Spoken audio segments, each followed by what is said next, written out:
Hello and welcome to Partners in Prevention. I'm Jennifer Stein with Prevent Child Abuse Habersham.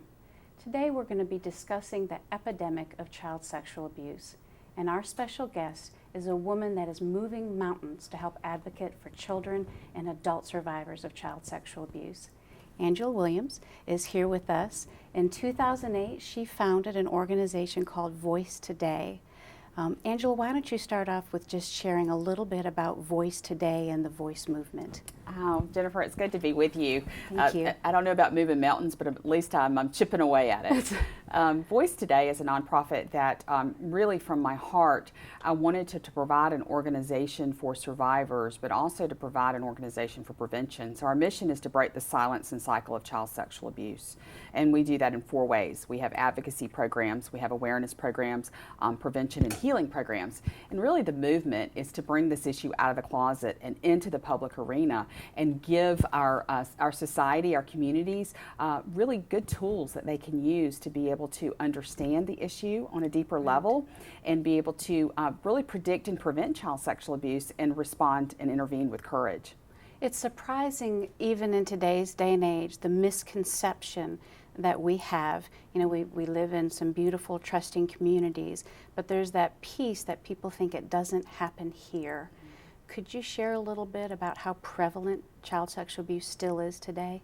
I think our viewers would just be shocked to know that 1 in 4 girls and 1 in 6 boys are sexually abused before they're 18 years old.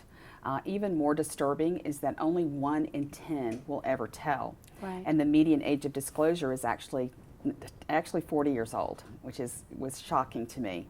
You know, the median age is 9, and 70% of all sexual assault in this country happens to a child.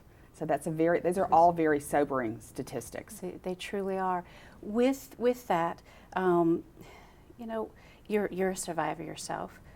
What might be a reason that they don't come forward? Because that's the tragic part, because there is hope and there is healing. So what might be a barrier for a victim?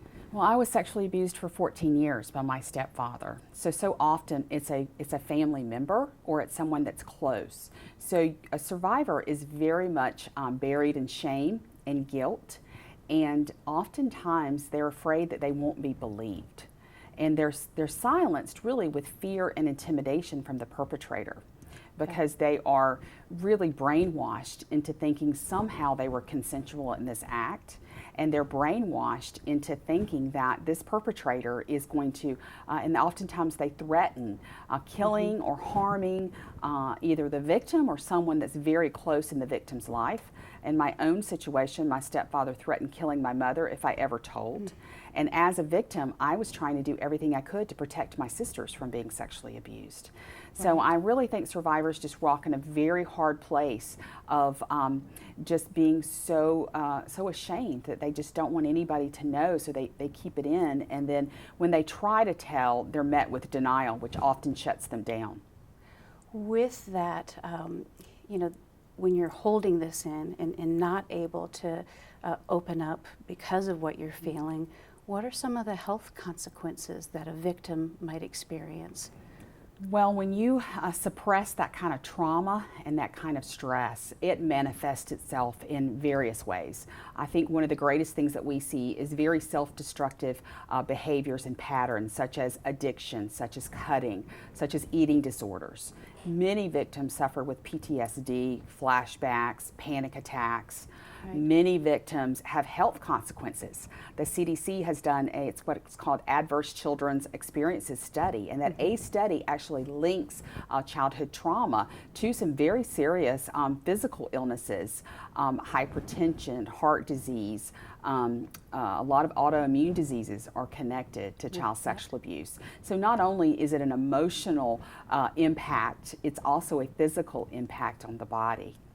With the approach that you've taken with your organization, how can somebody that might be, you know, ready to talk with somebody, what are some tools that might be available to them? Well, first of all, that is one of the greatest beginnings of a healing, of a path to healing, is to be able to break your silence and be able to share.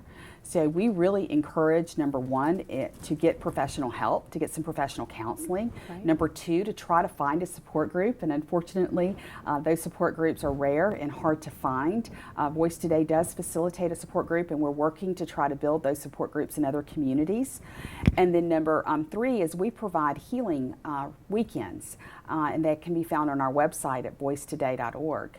And really, survivors, in order to heal, they need a good support system. Mm-hmm. And so often that's difficult when the abuse happens in the home, or when the abuse happens by a family member or by a close friend. Oftentimes, a survivor is ostracized when they do come forward and they're not believed. So for our viewers that are listening that are survivors, really they need to know that they just didn't have the power as a child, and that it was not their fault, and that it does not matter whether someone believes or doesn't believe.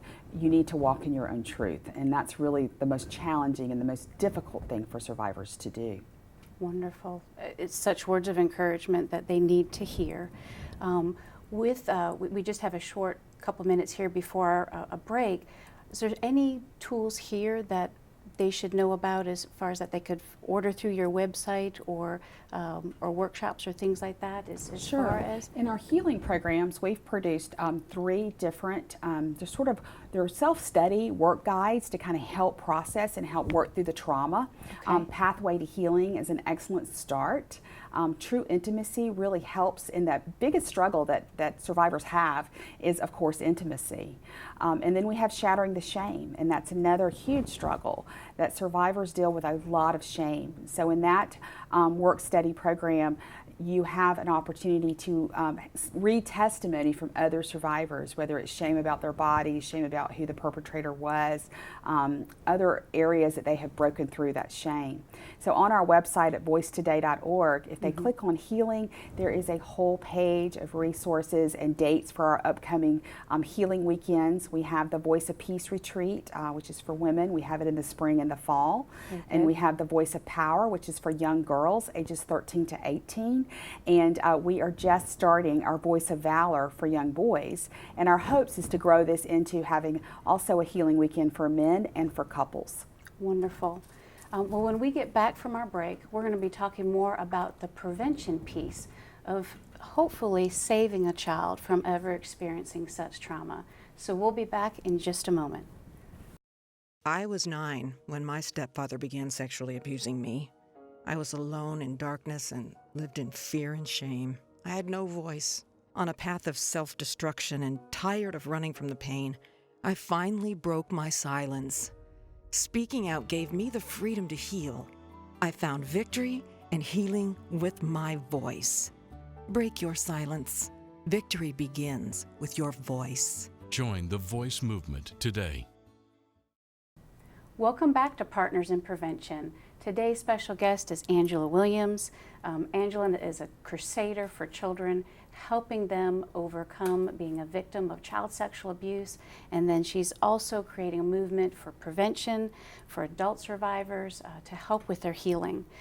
First segment, you learned a lot about, why Angela is doing what she is doing. You wrote a book, Angela. Share with us a little bit about that. Really, From Sorrows to Sapphires is my story. I really wanted people to understand how the child and why the child is so silenced, because I was silenced for 14 years.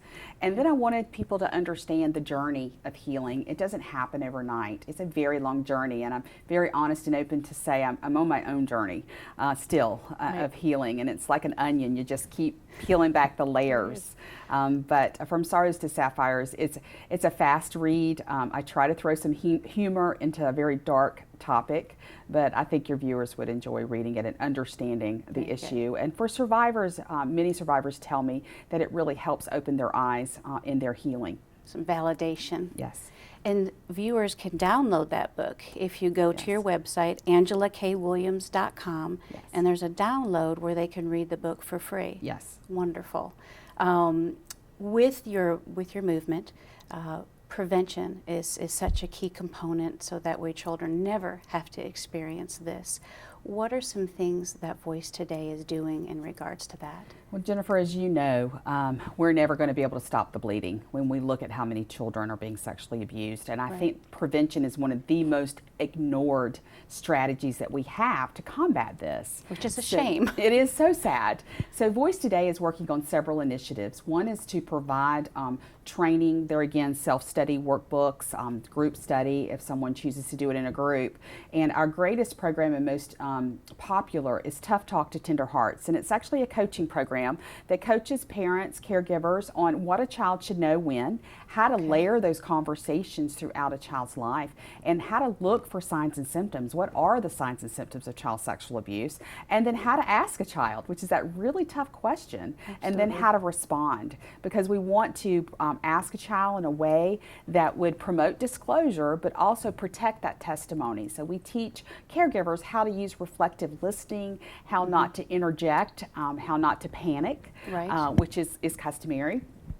And then we also have the grooming mystery. We want to look at someone's appearances to make them safe for a child, where really we need to look at behaviors and what are some risky behaviors. Okay. And then we have single parenting solutions, which 40% of our children are being raised in single family homes, and they're very vulnerable. These children need attention, they need affirmation, and they are easily preyed upon.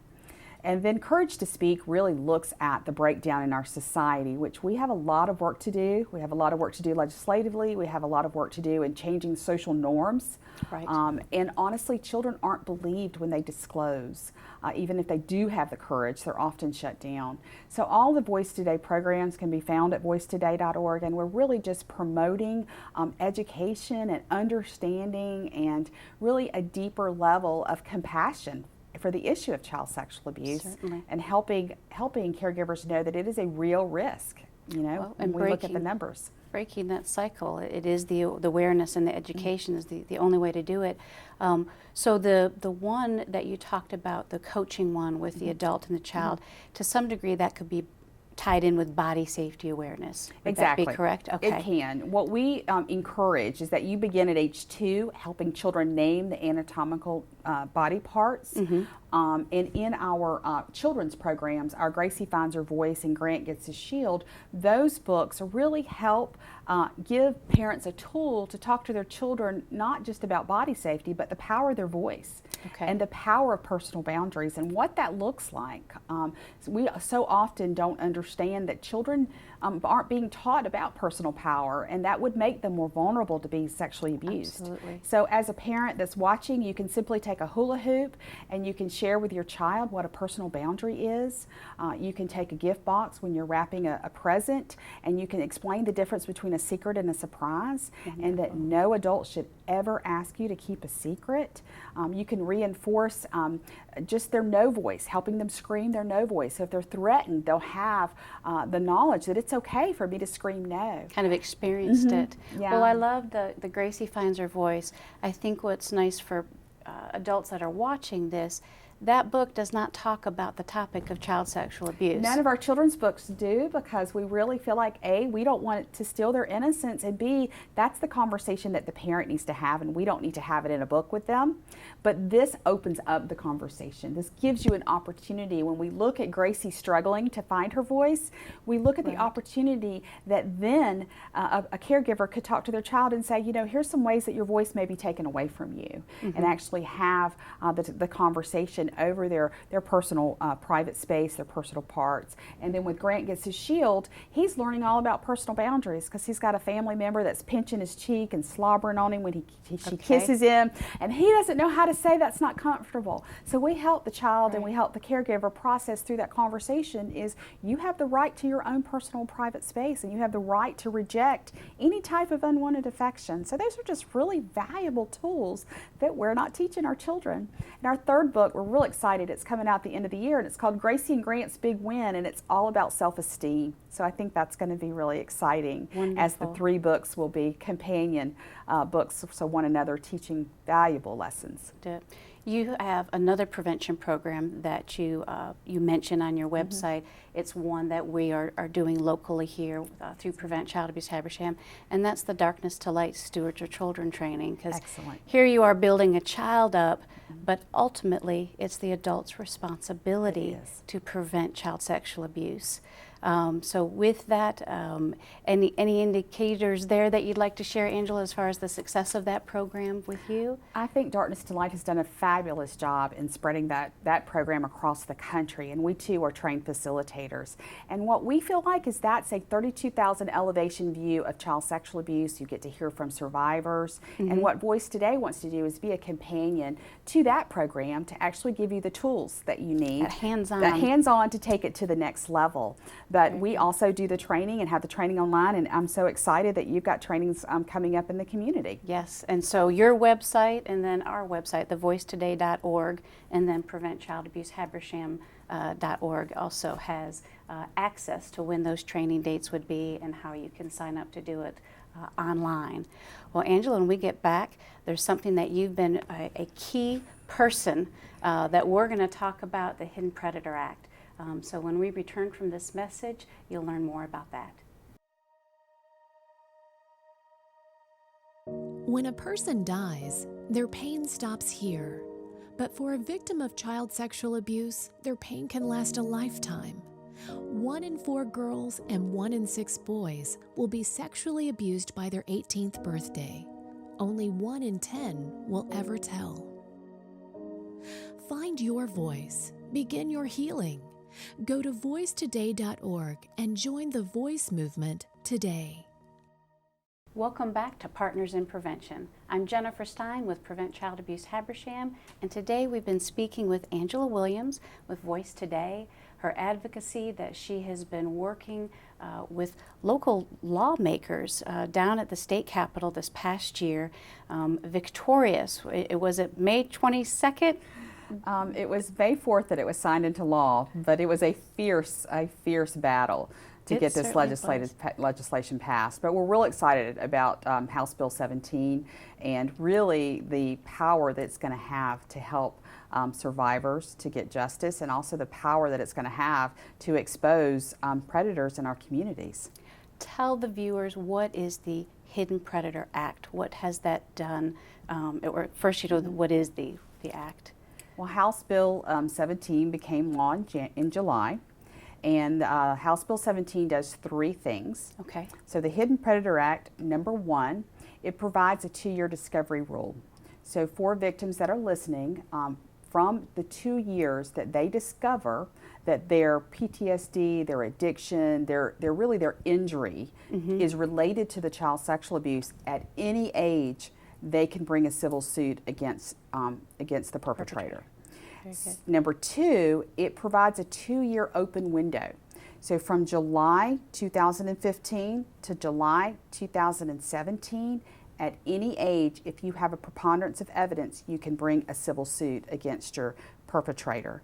And number 3, it opened records. Prior to this law, if you were subject to an investigation as a child, those records were sealed, and even you as an adult had no right and could not open those records. So what we in essence did is opened up potential evidence for victims to have in their civil case. So we're excited that we made that progress. There's more work to be done, but very excited. And actually yesterday the first case was filed in Georgia under the Hidden Predator Act. Fantastic. And from what I'm hearing from common layman's terms, so as an adult, me at the age that I'm at, if something comes about where I realize I had been abused, I have 2 years to make movement on it. Yes. Otherwise, for 2 years, starting July, if I've known for many years, but it wasn't able to go after my perpetrator, I now have 2 years to do that in. You now have 2 years to do that. This is huge. Yes, the retroactive window is just for perpetrators and not entities, but going forward, the discovery rule will include entities. Okay. So it would include anyone that covers up or is negligent in reporting child sexual abuse, be it a youth serving organization, be it a church, be it a faith center, be it a doctor.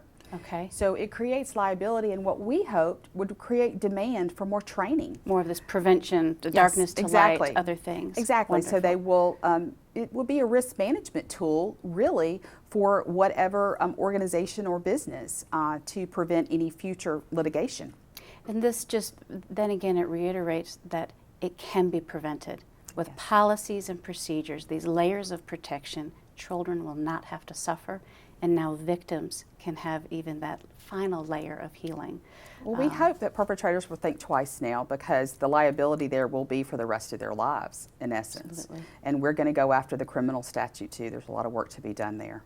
What about, you've broken down the law for us, what about a little bit more about the courage that it might take now? Here's this great Hidden Predator Act. What courage might it take for somebody to take this next step?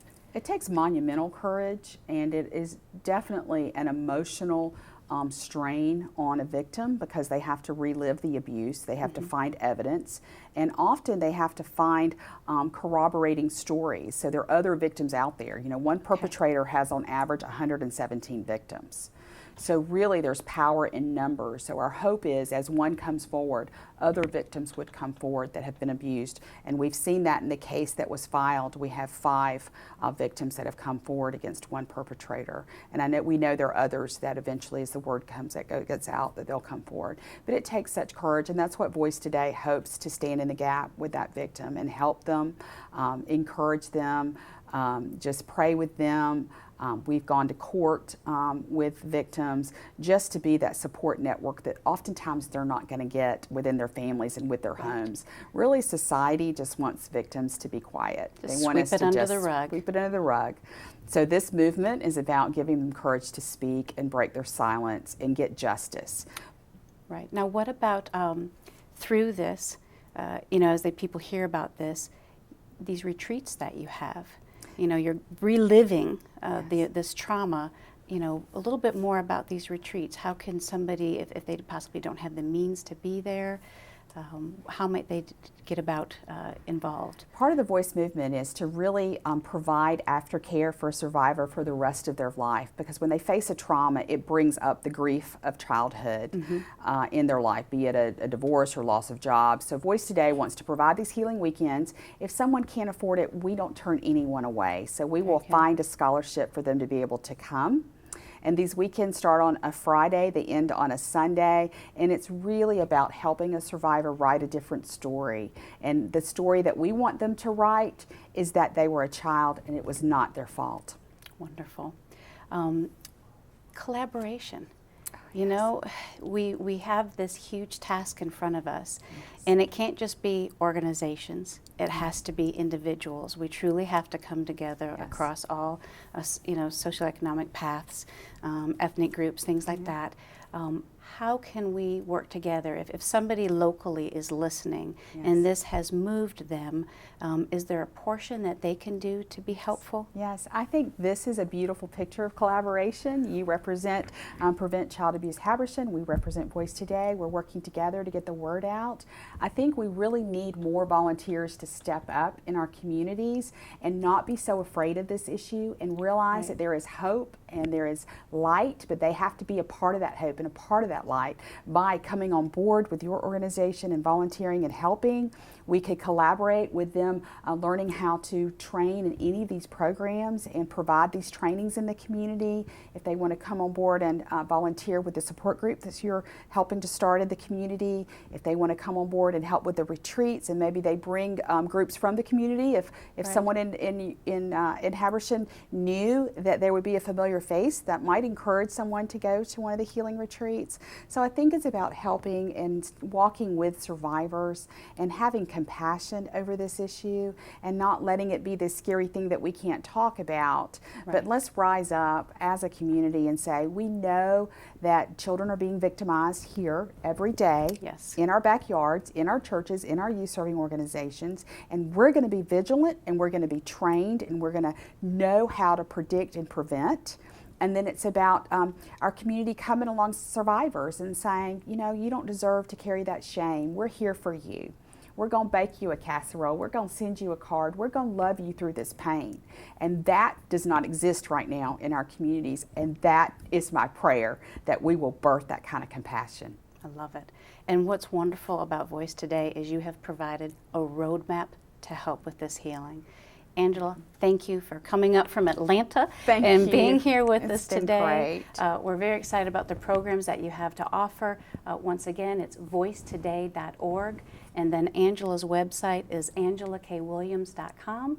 And then, of course, for future local trainings for Darkness to Light, you can go out to preventchildabusehabersham.org. Thank you again, Angela. Thank you.